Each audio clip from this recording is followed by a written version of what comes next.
त्यानंतर ज्यांच्या भाषणाची त्यांच्या व्याख्यानाच्या मनात त्यांनी वाटला आहात ते आपल्या सांगली जिल्ह्याचे महाराष्ट्राचे मुलं पहिला तो ज्यानेकरून आपण धम्म काय आहे अगदी तळागाळातल्या लोकांना समजेल अशा पद्धतीनं ज्याची भाषा शैली आहे असे आदरणीय प्राध्यापक सुकुमार कांबळे सर यांना मी विनंती करतो की आपण बोलून करावं.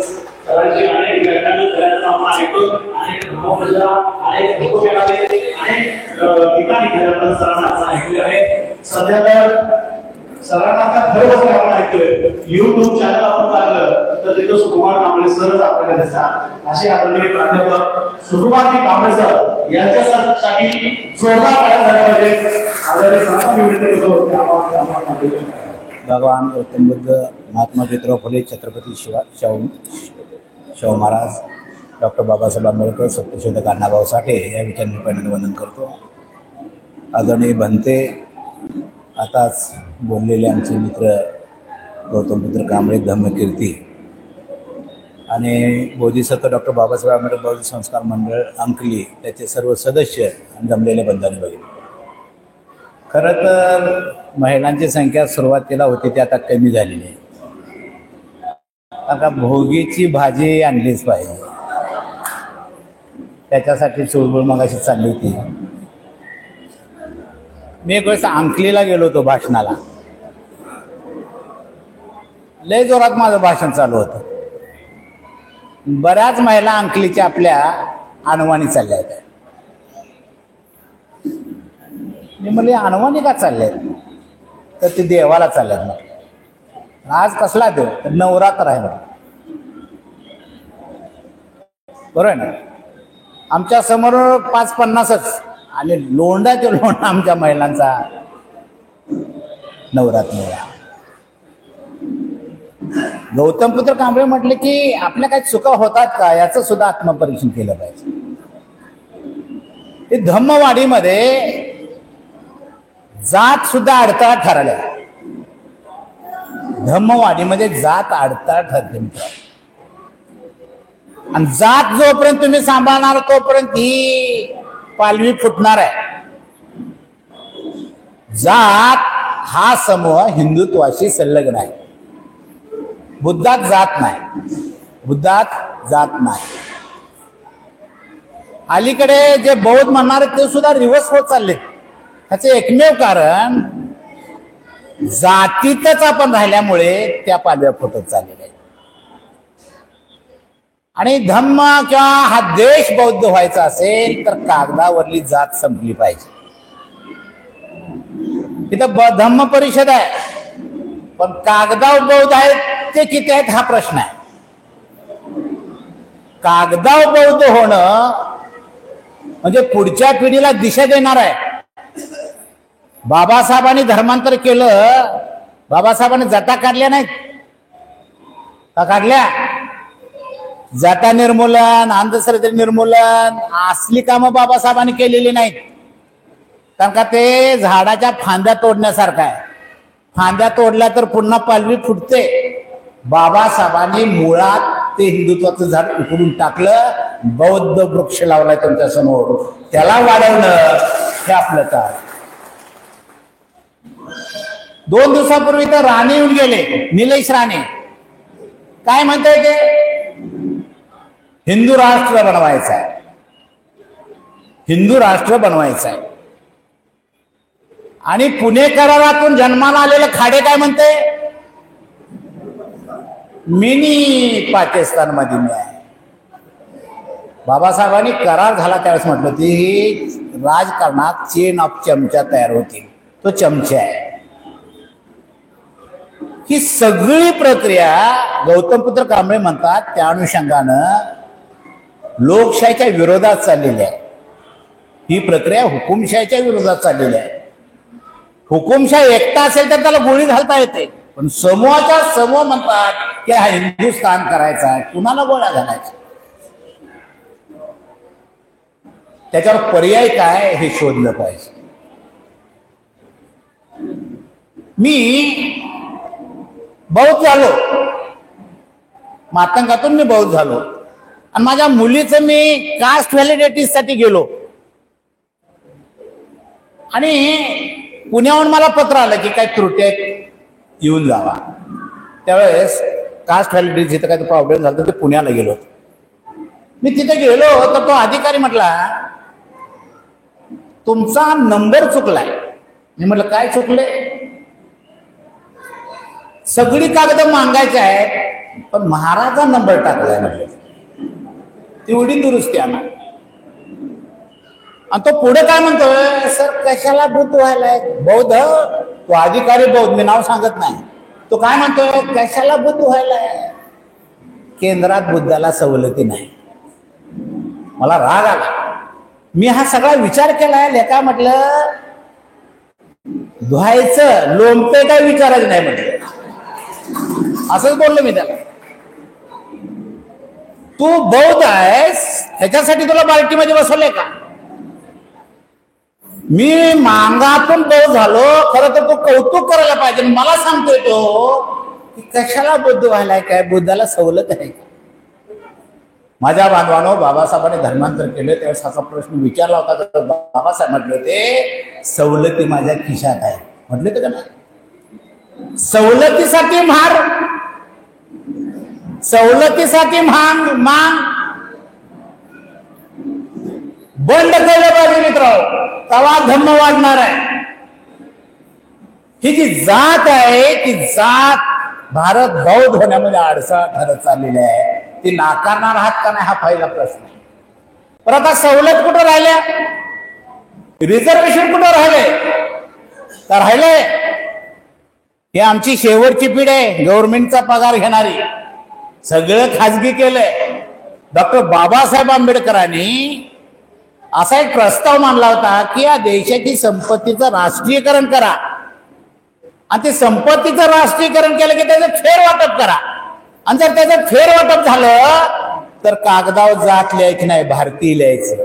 हे बाबासाहेबांनी आणलं होतं घटनेमध्ये, मसुद्यामध्ये. पण ते नाकारल्यानंतर बाबासाहेबांनी रिझर्वेशनचा विषय घेतला. आणि मग जे जंगलावर उदरनिर्वाह करतात त्यांना एसटी म्हटलं, त्यांना 7.5% दिलं. या देशामध्ये जे अनटचेबल कास्ट होत्या त्या अनटचेबल कास्टचा एक ग्रुप तयार केला, त्याला एससी म्हटलं, त्याला 13% दिलं. आणि जो सामाजिक शैक्षणिक आर्थिकदृष्ट्या मागास आहेत त्याला सुद्धा घटनेच्या माध्यमातून रिझर्वेशन द्या असा आग्रह बाबासाहेबांनी ओबीसीसाठी धरला होता. पण त्यावेळेस ते मान्य झालं नाही. नंतर मग कालेलकर मंडल असं करून 52% ओबीसीना 27% मिळालं. जसं ओबीसीचं रिझर्वेशन डिक्लेअर झालं तसं हे जातीवादी जागृत झाली, ब्राह्मण विचाराची माणसं जागृत झाली. आणि त्या काळामध्ये हे ओबीसीचं रिझर्वेशन कुठे डिक्लेअर केलं? विश्वनाथ प्रताप सिंगनं डिक्लेअर केलं. ते बीजेपीच्या पाठिंब्यावर सरकार होतं.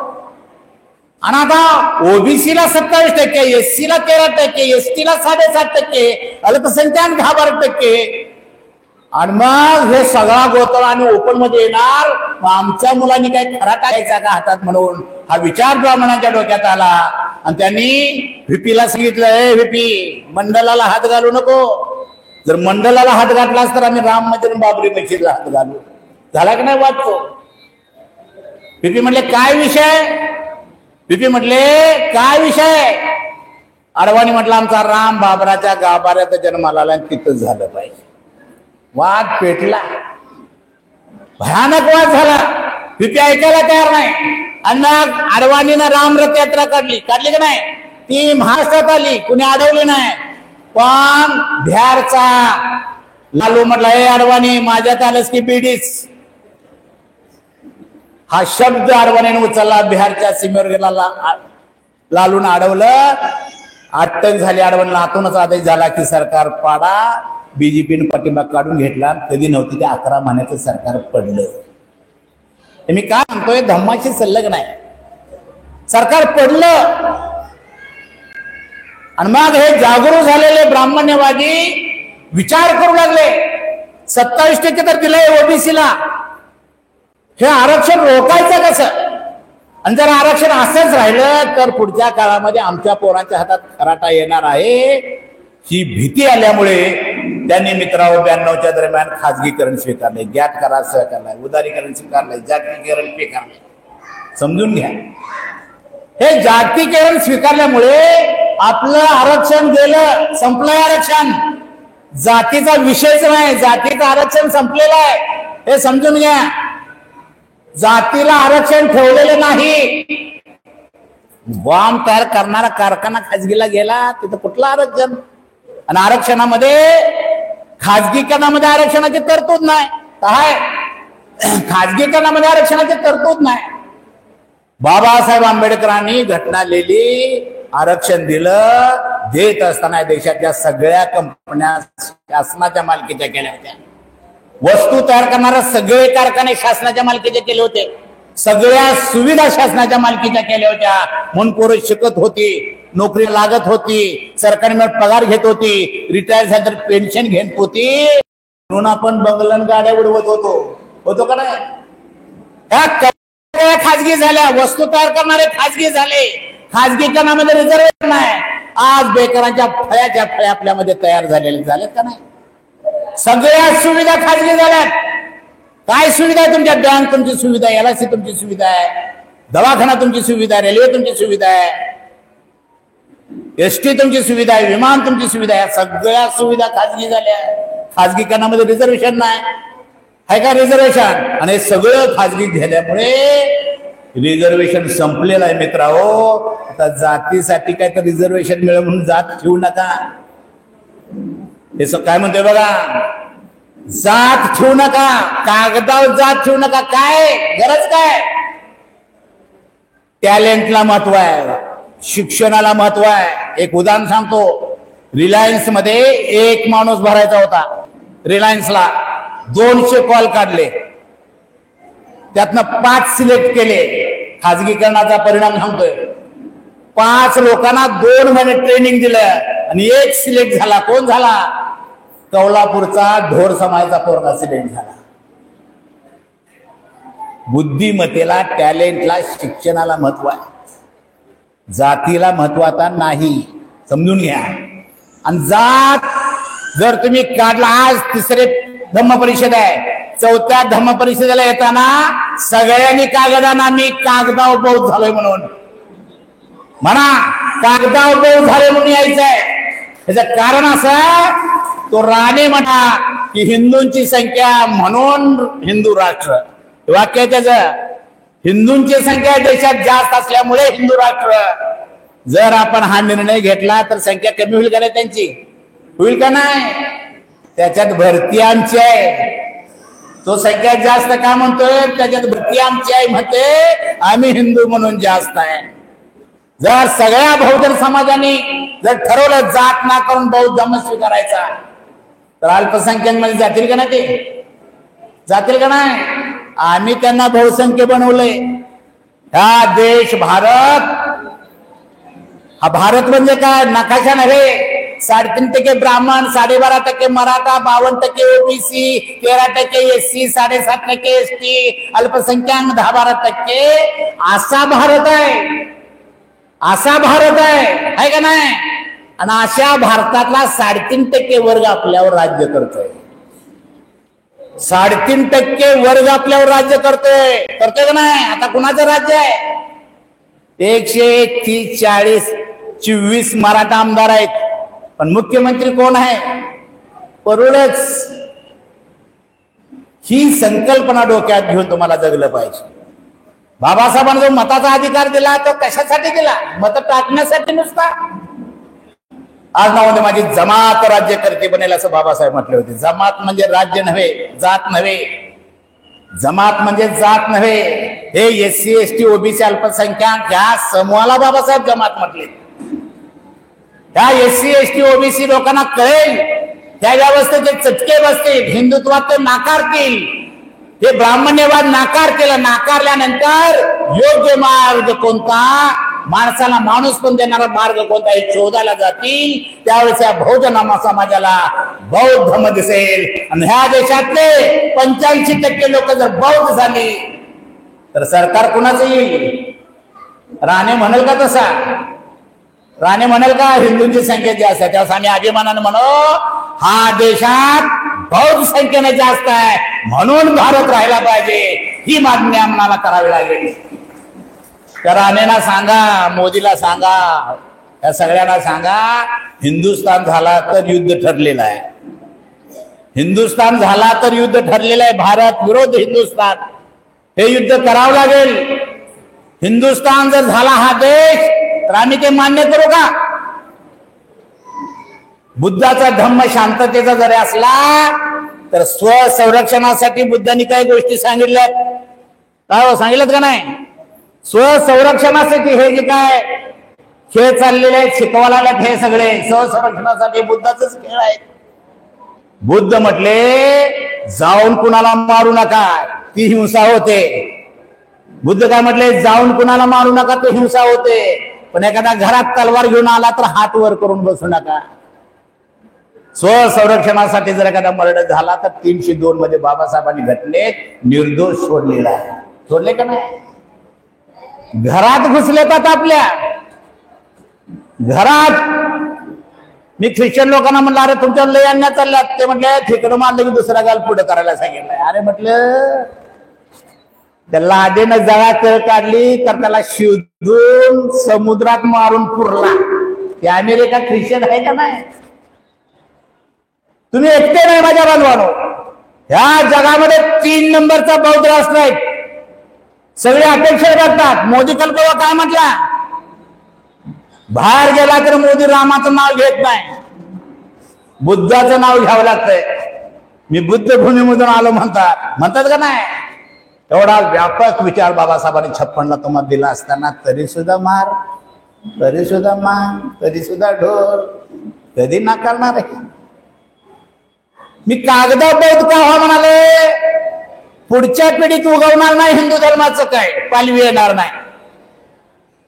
भटकर सर आल्यात का नाही मला माहित नाही. मी माझ्या मुलीचा बायोडेटा त्यांना दिलाय. जातीच्या धर्माच्या कॉलम मी बुद्धिस्ट लिहिलंय. काय लिहिलंय मी? बुद्धिस्ट. ह्या माझ्या पिढीला जात कळेल मांगाची, पण तिसरी पिढी काय मांग म्हणेल का? काय म्हणाल?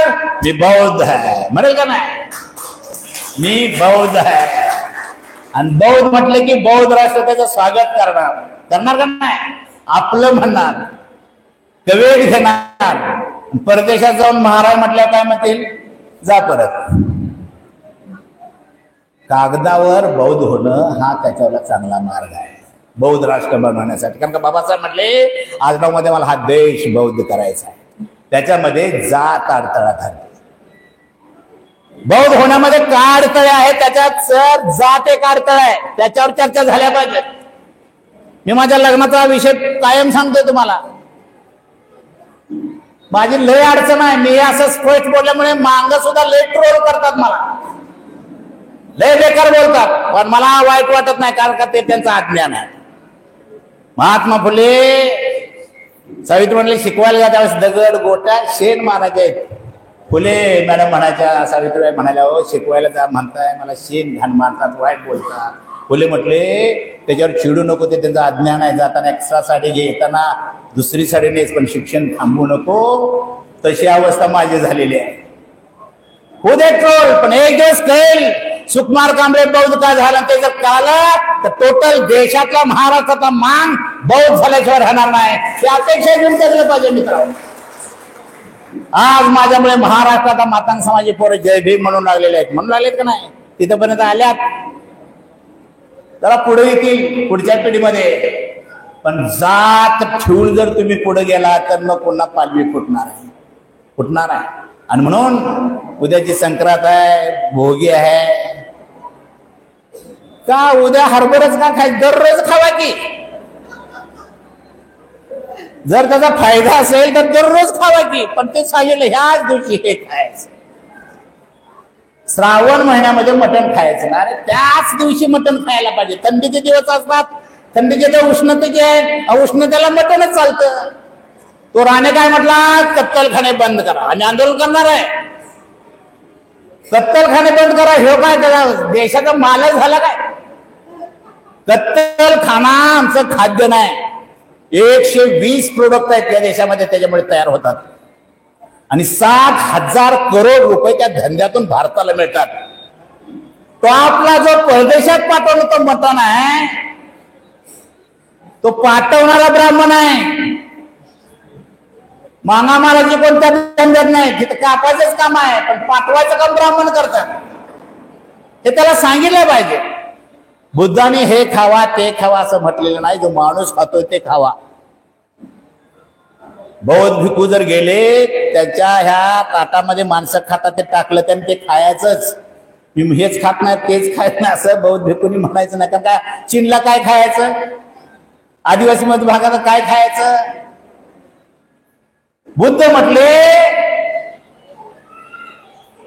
जैन धर्मामध्ये हिंसा ही वेगळी आहे, अहिंसा वेगळी आहे. जैन धर्मामध्ये ढिकून सुद्धा बाहेर नेऊन टाकतात, त्याला मारायचं नाही म्हणून त्याचा मुनी पालखीतनं जातोय. पण 4 जण त्याला पालखीला खांदा द्यायला असतात. मग ह्यो का पालखीला जातोय, तर त्याच्या पायानं कृमी किती मरतात म्हणून तो पालखीत आहे. पण 4 किती मराले. बुद्ध सांगतात जीव मारायचा नाही तर जीव जगत नाही. बुद्ध काय म्हणतात, जीव मारायचा नाही तर जीवच जगत नाही, जीव जीवावर जगलेला आहे. ही चक्र आहे निसर्गाचं. आणि म्हणून हा एकच धर्म असा आहे की बदलाला संधी देतो. सायन्स आहे, सायन्सवर आधारित धम्म आहे. असा सायन्सवर आधारित धम्म तुमच्याकडे दिला असताना तुम्ही रिवर्स का होताय, जातीत का चाललाय, जातीची ती व्यवस्था का तुम्ही सांभाळत चाललाय. आणि म्हणून माझ्या आई बहिणींना सांगतो, मुलगा शाळेत घालत असताना लिहा तिथं बौद्ध म्हणून, महार म्हणून मान म्हणून लिहू नका, बौद्ध म्हणून लिहा. पहिल्या पिढीत वाटेल मी महाराचा, पण 3री पिढी काय म्हणेल, मी बौद्ध आहे. आणि म्हणून बौद्ध धर्म अशा पद्धतीने वाढवणं, त्याचं संगोपन करणं हे आपलं काम आहे. बुद्ध होणं म्हणजे माणूस होणं.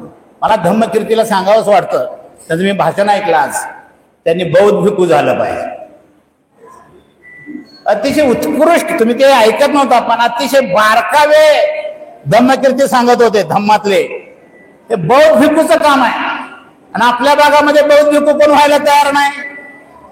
बनते आपल्याकडे पण बौद्ध भिक्खू नाही, व्हायचं दुसऱ्यानंच, आम्ही त्याचं ऐकायचं. ह्याही भागाची जी पोकळी तयार झाल्या ती पोकळी धम्मकीर्तींनी भरून काढावी अशी मी त्यांना विनंती करतो.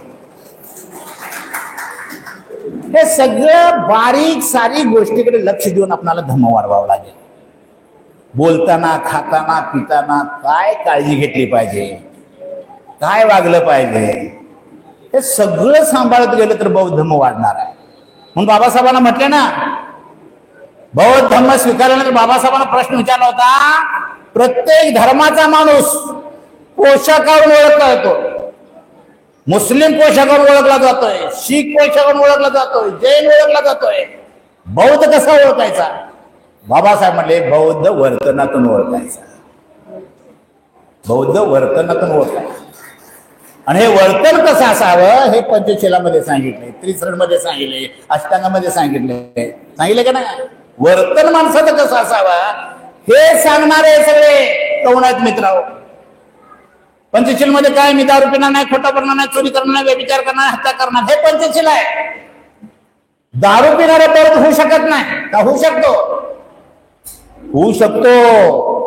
दारू पिणारा सुद्धा बौद्ध होऊ शकतो. तिथं बाबासाहेब बुद्धांनी पुनर्जन्म सांगितलेला आहे. दारुड्यानं जर दारू सोडली तर त्याचा पुनर्जन्म झाला, तो बौद्ध होऊ शकतोय.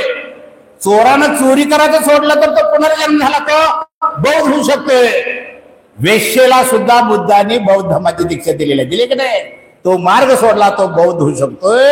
एवढी संधी कुठल्या धर्मात असेल तर ते फक्त बौद्ध धर्मामध्ये आहे, इतर धर्मामध्ये कुठं नाही. असेल पिढी वाढणारा, असेल तंबाखू खाणारा, असेल दारू पिणारा, त्याला बदलणं हे बौद्धाचं काम आहे, बौद्धाचं काम आहे. आपण माणूस झालोय, माणूस झालो, माणसाचं दुःख दिसतंय, ते पितंय, त्याला त्रास होतोय, त्याचं घरदार उद्ध्वस्त व्हायलंय, हे बघत बसणारा बौद्ध नाही. त्याला जवळ करणं, विश्वासात घेणं, मैत्री करणं, त्याला समजून सांगून दारू सोडायला लावणं हे बुद्धाचं काम आहे. आणि जर तो बौद्ध एकदा तो दारू सोडली की त्याचा पुनर्जन्म झाला, त्याला आपण दीक्षा देऊ शकतो. एवढा अथांग विचाराचा, माणसाला माणूस बनवणारा विचार बाबासाहेबांनी 56 दिला. 69 वर्ष झाली. प्रत्येकाने विचार करायचा, आपण किती लोकांना बौद्ध केलं, किती जातींना बौद्ध केलं. कुठल्या जातीत जाऊन आम्ही धम्म सांगितला, त्याचं आत्मपरीक्षण आपण करायला नको? केलं पाहिजे मित्रांनो. आणि म्हणून बौद्ध हा सायन्सवर आधारित आहे. बौद्ध, गौतम बुद्ध म्हणतात ओटावरून जीभ फिरवू नका. बघा सायन्स कसं आहे, ओटावरून जीभ फिरवू नका. ओठ शरीराच्या बाहेर असतात, रोगजंतू त्याच्यावर बसलेले असतात. तुम्ही जिभेने आत घेतला तर तुम्ही आजारी पडाल, एवढं बुद्ध सांगतात. एवढा सायन्सवर आधारलेला विचार गौतम बुद्धाचा आपणाला दिलाय. तरी सुद्धा कोणाचा का तो महाराजा, कोणाचा तो मागाचा, कोणाचा तो ढोराचा, हेच स्टेप लागले आपल्याकडे. म्हणून माझ्या आया बहिणीला सांगतो, हे देवा धर्माचं फॅड आता आपण नाकारलंय. बौद्ध म्हणून नाकारलंय. नाकारण्याचं कारण काय माझ्या बांधवानो? का बुद्ध धर्म स्वीकारला बाबासाहेबांनी? तिथं खर्चाचं काय आहे का? बुद्ध धर्मामध्ये खर्चाचं काय आहे का? एक मेणबत्ती लागली, सगळा खर्च संपला. आणि तिकडं खर्चाच आहे सगळं. अमावस्या आली, पौर्णिमा आली, जत्रा आली, खेत्रा आली, दसरा आली, दिवाळी आली, भोम आली, पुणिव आली, पैसे संपले की शिमगा बोंबला. ह्याच्या पलीकडे घडत काय नाही. ती सगळी व्यवस्था बाबासाहेबांनी अनुभवली. नाकाराचं कारण म्हणजे तुमचा पैसा शिल्लक राहिला तर तो पैसा पोराच्या शिक्षणावर खर्च होईल. आणि ते पोरग जर DIG DSP कलेक्टर झालं तर तुमचं म्हातारपण सुखात जाईल. म्हणून बाबासाहेबांनी बौद्ध धर्म स्वीकारलाय. चुकालाय का नाही? स्वर्ग नरक हिंदू धर्मामध्ये आहे, ते मेल्यानंतर आहे, हे लक्षात घ्या. मेल्यानंतर स्वर्ग नरक आहे. 3-3 तास कावळ्याची वाट बघत बसतात का नाही? मी एका मैताला गेलो होतो, 2 तास कावळा शिवणार. म्हातारी चेक करून पण लिहू नका, त्याला डबरा काढायची पाळी आहे. असला स्वर्ग नरक बुद्धांनी मान्य केलेला आहे. स्वर्ग नरक जन्मताच मान्य केलाय. एवढंच नव्हे, बुद्ध म्हणतात क्षणाक्षणाला आपला पुनर्जन्म होतोय. क्षणाक्षणाला. आता ज्या क्षणाला मिळतो दुसऱ्या क्षणाला नाही, दुसऱ्या क्षणाला मिळतो तिसऱ्या क्षणाला नाही, क्षणाक्षणाला पुनर्जन्म होतोय. असं कुठल्या धर्मात सांगितलंय का? इतर धर्म सांगतात रेगन रेग खरी माना, त्याच्यावर विश्वास ठेवा. माझे एक मावस भाव आहेत लोंढे म्हणून पाळत, ख्रिश्चन. कुठे जर मैताला गेलो ना, ते म्हणतात शोक व्यक्त करू नका, आपण सगळे उठणार आहे. मी त्याला म्हटलं सगळी उठल्या इथे जागा आहे का बसायला? ठीक आहे म्हणणार आहे. विश्वास आहे त्यांचा त्या वाक्यावर की येशू पुन्हा येणार आहे, सगळ्यांना उठवणार आहे. बुद्ध नाही म्हटले, जन्म तिथं मृत्यू ठरलेला आहे. चक्र आहे हे. सगळेच उठले तर अडचणच होईल की नाही? हे स्वर्ग नरक बुद्धांनी मान्य केलं, पण मेल्यानंतर नव्हे, जन्मताच मान्य केलेला आहे. तुम्ही देवा धर्माचा फॅट डोक्यातून काढून टाकलं, तो खर्च होणारा पैसा शिल्लक ठेवला, तो शिल्लक राहिलेला पैसा पोरांच्या शिक्षणावर खर्च केला, पोरग DIG DSP कलेक्टर झालं तर म्हातारपणी तुमचं सुखात जात आहे. त्याला स्वर्ग म्हटले गेलं. जीवनपणी स्वर्ग आहे. काय जीवनपणी स्वर्ग आहे. पण या देवा धर्माच्या नादाला लागून सगळा पैसा उधळून पोराच्या दुर्लक्ष केले तर ते स्वर्ग दारोड जर झालं तर म्हातारपणी 4 लाथा घालतंय, त्यावेळेस तुमचा तो नरक आहे. तुम्ही नरकात राहायचं की स्वर्गात राहायचं हे ठरवा म्हणतात बुद्ध. आज इथं जे बसलेले आहेत प्राध्यापक, वकील वगैरे आहेत, हे सगळ्याचे आई वडील स्वर्गात आहेत का नाही? निवांत आहेत. आमची आई बघा एक निवांत आहे, आलता नाही घरी, मी तांडा सुद्धा उचलू देत नाही, ती स्वर्गात आहे. मग नरकात राहायचं म्हातारपण की स्वर्गात राहायचं हे ठरवायचं असेल तर बुद्धाशिवाय दुसरा मार्ग आहे का? एवढा अथांग विचाराचा, माणसाला माणूस बनवणारा विचार बाबासाहेबांनी दिल्या असताना सुद्धा अंधारा रात्रीत नसलेलं काळं मांजर आपण शोधतोय की नाही? असलं तर सापडेल की. हिंदू धर्म म्हणजे अंधारा रात्रीत नसलेलं काळं मांजर शोधतोय आपण. स्वर्ग नरक आत्मा. आज माझ्याकडे एक 7 तारखे म्हातारे आल्या, आताच फोन आला, सर मी चाललोय परत जा म्हटलं. ती का आल्या माहित आहे का? माझा मित्र आहे मराठा समाजाचा, त्याच्या आई आल्या म्हातारे. अशी का आलाय? ती म्हटली शांती करायला आलो. साताऱ्याहून शांती करायला. कुठलं ते नरसोबाच्या वाडीला. म्हटलं मावशी काय झालं? शांती नाही. पोरग रिक रिक कर कर कर कर कर काय ऐकतच नाही, काय नाही. मग एकानं सांगितलंय बामणाने शांती करून यायचा. म्हटलं का, म्हटलं रख रख करत आहे, त्याचं लगीन बेगीन झालं, लगीनच होणं झालं, मग लगीन करके म्हटलं शांत होते. ते शांती करणं काय येड्याचा बाजार आहे सगळा. त्या येड्याच्या बाजारातून तुम्हाला माणसात आणणारे काम बाबासाहेबांनी केले, तरी सुद्धा जाते तुम्ही, तरी सुद्धा अनवाणी जायचं. नवरात्राचा मी अर्थ सांगितला, रवी ढालाय बघा. मी आंबेडकर पुतळ्याजवळ भाषण होतं माझं, नवरात्राचा शेवटचा दिवस, आणि मी नवरात्राचा अर्थ सांगितला. 200-250 पोलीस जमलं, आता दंगल होणार. अरे म्हटलं दंगल काय, मीच कुठं बोललोय, खरंच आहे की ते. मग ह्यांच्या विरोधात बोललं की त्यांना सहन होत नाही. आणि म्हणून मित्रांनो, बाबासाहेबांनी बोलण्याचा अधिकार दिलाय, मत मांडण्याचा अधिकार दिलाय, व्यक्त करण्याचा अधिकार दिलाय.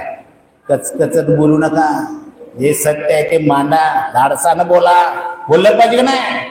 एकटे डॉक्टर बाबासाहेब आंबेडकर त्या काळात, जो काळ असा होता सावलीचा सुद्धा विटाळ मानला जायचा, अशा काळात बाबासाहेब एकटे लढत होते का नाही. नुसते लढत नव्हते, शत्रू कोण मित्र कोणीची सीमारेषा बांधून युद्ध सुरू केलं, आणि त्या काळात ते युद्ध डॉक्टर बाबासाहेब आंबेडकर जिंकलेलं आहे मित्रांनो, जिंकलंय का नाही. पण आता पुढं बघून एखादा जोक केला तर काही गडी हसत नाहीत. अण्णाला कोणतरी जाऊन सांगेल, काकाला कोणतरी जाऊन सांगेल, काकाला कोणतरी जाऊन सांगेल. ही जी भीती आहे, ही भीती बौद्धाच्या डोक्यात येता कामा नये. बुद्ध हे सत्य आहे, बुद्ध हे काय सत्य आहे. सत्याला सत्य म्हणणं, असत्याला धाडसानं असत्य म्हणणं, ही मानसिकता ज्याच्यामध्ये तोच बुद्ध होऊ शकतोय, तोच माणूस होऊ शकतोय. अन्याला सुद्धा न्याय म्हणत चाललं. हे जे असले जे आता देशभर जे चाललंय, किमान 10 वर्ष लोकशाहीला धोका पोहोचलेला आहे. गौतम पुत्र म्हणतात ते बायपासनं चालले, घटनेच्या जवळ सुद्धा नाहीत. मी म्हणेल तेच कारण माझ्या बाची सत्ता म्हणून ते राज्यकारभार करू लागलेले आहेत. मी म्हणेल तेच कारण माझ्या बाची सत्ता म्हणून ते राज्य करू लागलेले आहेत. घटनेच्या पानाचा, घटनेच्या कलमाप्रमाणे राज्यकारभार होत नाही. जर घटनेची चार असती, घटना वाचली असती, घटनेचा आधार असता, तर तो अमित शहा त्या सभागृहामध्ये बोलला असता का? बोलला असता का?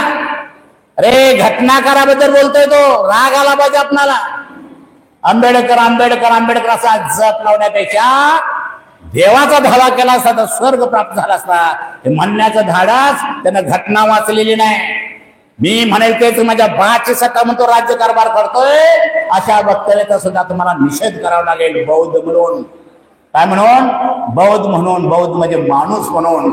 माणसाच्या आड जे येतं, माणसाच्या विकासाचे जे आड येतं, माणसाला कलंकित जे करतं, माणसाला दुःख पोहोचवतं, असं जे जे समोर येईल त्याला विरोध करण्याची कॅपॅसिटी बुद्धामध्ये असेल, तोच खरा बुद्ध. आणि म्हणून मित्रांनो, ह्या सगळ्या लोकशाहीला उद्ध्वस्त करायचं असेल तर आपणाला सुद्धा आता सावध राहावं लागेल, विचार करावा लागेल. जातीवाद्यांना आपण मदत करत चाललोय, बौद्धांची सुद्धा सांगतोय. मी एक उदाहरण सांगतो. कांबळे सर, एक वार्ड आहे, इलेक्शनच्या काळात 750 मतं बौद्धांची आहेत. 750. ती पेटी उघडली, 600 मतं बीजेपीला गेली. किती गेली? 600 मतं बीजेपीला गेली. याच्यावर प्रबोधन झालं पाहिजे का नाही? अरे बाबासाहेबांनी मताचा अधिकार दिला का नाही? त्यावेळेस त्यांचा एक सहकारी म्हटला, नुसतं आंबेडकर लय खुश दिसतंय, काय झालंय? राजाचा मुलगा राजा ही प्रक्रिया उद्ध्वस्त केली. जो 19 वर्षात स्त्री पुरुष त्याला मताचा अधिकार दिल्यामुळे मला आनंद झालाय. तुम्हाला मग काय फरक पडणार आहे? बाबासाहेब म्हणे का झोपडीतली माता बाळाच्या पाण्याची दोरी हातात घेऊन होत असताना स्वप्न बघेल, आज मध्ये ह्या झोपडीतलं पोरग माझं या देशाचा राष्ट्रपती होईल. पण प्राथमिक स्वप्न देऊन आलोय. कधी होणार आपण राजा? कधी घेणार आपली सत्ता? आणि जर स्वतंत्र एखादा लढत असेल त्याला सुद्धा म्हणतात ह्याला काय कळतंय, शाला पैसे नाही इलेक्शन लढवतंय. ह्या असल्या आपल्या चर्चा सुरू आहेत. मत हेच तुम्हाला आता तारू शकतंय, हेच तुम्हाला तारू शकतंय. आंदोलन, मोर्चे ह्याच्या समोर काय त्यांना किंमत नाही. 6.25 वर्ष शेतकरी दिल्लीच्या सीमेवर बसला का नाही? 750 शेतकरी मेले. पंतप्रधान चर्चेला सुद्धा गेला नाही. केला का? आंदोलन, मोर्चे त्याला काय वाटत नाही, मारा म्हणतात.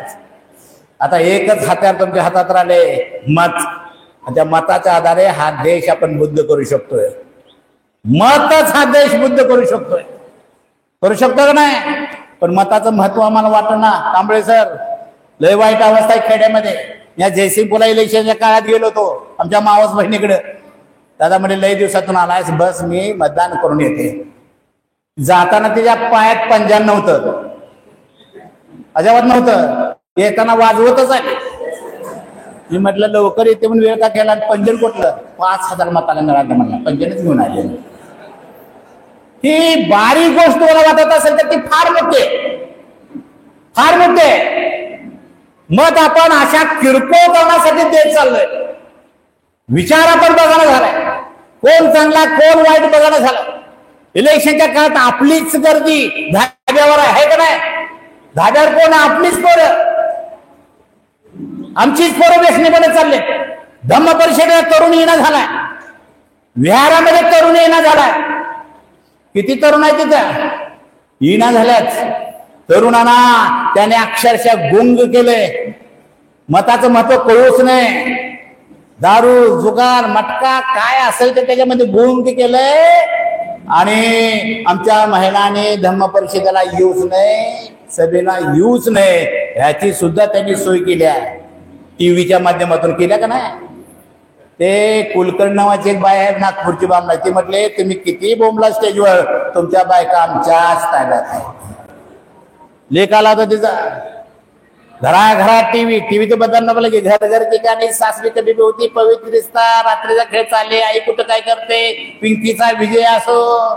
गुंग झाल्यात आमच्या बहिणी, झाल्यात का नाही? काय दाखवता? अरे कधी तर आम्ही टीव्ही विकलाय, घेतलाय, कर भरतोय. बुद्ध दाखवा, फुले दाखवा, शिवाय दाखवा, अण्णाभाऊ दाखवा, बाबासाहेब दाखवा, कुठं तरी दाखवा. हा घर घर की कहाणी आहे. कुठं आई सगळेच करायला, आई कुठं काय करत, काय दाखवतात ते? हे ठरवून आहे, हे सजासजी आलेलं नाही, हे सजासजी आलेलं नाही. घराघरात देवा धर्माची पूजा झाली पाहिजे. प्रत्येक सणवार त्याला समजला पाहिजे, त्याच्यात ती गुंतून पडली पाहिजे. आणि घरची माता जर देवा धर्मात गुंतली की पुरुषाचं काही चालत नाही, मुलं तिकडेच कळणार. आणि म्हणून बघा सगळे सण आज बघा टीव्हीला, उद्यापासून संक्रांतच बघायची, भोगीच बघायची. वर सावित्री आली की दोर गुंडाळायचं चालू आहे टीव्हीला. आणि एक मागणी काय? 7 जन्मी नवरा ह्योच मिळवते, दारुडा जर असला तर ह्योच मिळवते. ही मानसिकता आमच्यावर लागण्याचं काम सुरू आहे, जेणेकरून बौद्ध धर्म वाढलाच नसला पाहिजे. मी जाता जाता एवढी इशारा देतो, ह्या जातीवाद्यांना फक्त एकाच वर्गाचा धोका आहे, तो बौद्धाचा आहे. त्यांना माहित आहे जर ह्यांना रोखलं नाही तर आपलं काय खरं नाही, आपली राख होणार आहे. ह्या भीतीपोटी तुम्ही कसं ह्या हिंदुत्वामध्ये याल, आमचे नेते कसे हिंदुत्वामध्ये जातील, हिंदुत्वाची कास कसे धरतील, याच्यासाठी प्रयत्न केले. त्याच्यात यशस्वी झालेत ते, झालेत का नाही? आपलं पण नेते सगळे तिकडेच आहेत, आणि नेता तिकडे म्हटलं समाज पण तिकडेच आहे. ही सगळी मानसिकता याच्यावर सुद्धा चर्चा झाल्या पाहिजे, विचारविनिमय झाला पाहिजे, चिंतन झालं पाहिजे. त्या धम्म परिषदेमध्ये मला बोलवलं तर तुम्ही एकतर विषय घेतला नाही, पण मत महत्वाचं आहे आणि कागदावरची जात काढणं महत्वाचं आहे. मी धाडसानं, मी मांगाचा होतो, मी धाडसानं काढली ना जात. काय होणार आहे हुन काय होत नाही, पण मोठ्या मनानं मांगानं सुद्धा मला स्वीकारलंय बौद्ध म्हणून. स्वीकारलं का नाही? तुम्हाला ना करणार आहे कोण? काढा ना जात, बौद्ध व्हा. आणि 13% नुसती जर बौद्ध झाली तर संख्या कमी होईल का नाही? तिकडे होईल का नाही? म्हणेल का राणे हिंदू राष्ट्र करणार, म्हणेल का? आणि म्हणून त्या हिंदूंमध्ये आपली संख्या जास्त आहे, याचं भान तुम्हाला असलं पाहिजे. उद्यापासून ती प्रक्रिया राबवा. धम्मकीर्तीचं नाव मोबाईल घेऊन जावा. धम्मकीर्तीला मला म्हटलं, मी बौद्ध झालोय, मला कागदावर बौद्ध व्हायचं आहे, या की म्हटलं करून देतो. त्यांना 8 दिवसात मला सर्टिफिकेट आणून दिलं का नाही? 8 दिवसात सगळ्या प्रक्रिया राबवल्या आणि माझं बौद्ध म्हणून सर्टिफिकेट त्यांना आणून दिलं. 1 नंबर धम्मकीर्ती आहे. उद्यापासून तुम्हाला धम्म कागदा आणायचा असेल तर धम्मकीर्तीला भेटा. कागदावरी जात काढून टाका, जात काढून टाका. जात ठेवला तर पुन्हा पालवी फुटणारच आहे, पुन्हा हिंदू धर्माचं रोपटं घरात वाढणारच आहे. हे तुम्हाला जर करायचं नसेल तर कागदावर सुद्धा तुम्ही बौद्ध व्हाल अशी अपेक्षा व्यक्त करतो. आणि मताचं महत्व समाजाला सांगून ही ब्राह्मण्य व्यवस्था राजकारणामध्ये मताच्या माध्यमातून आणली त्याला उद्ध्वस्त करण्याच्या संदर्भामध्ये प्रयत्न करायला अशी अपेक्षा व्यक्त करतो. आणि माझा राम पुढे कुठे जय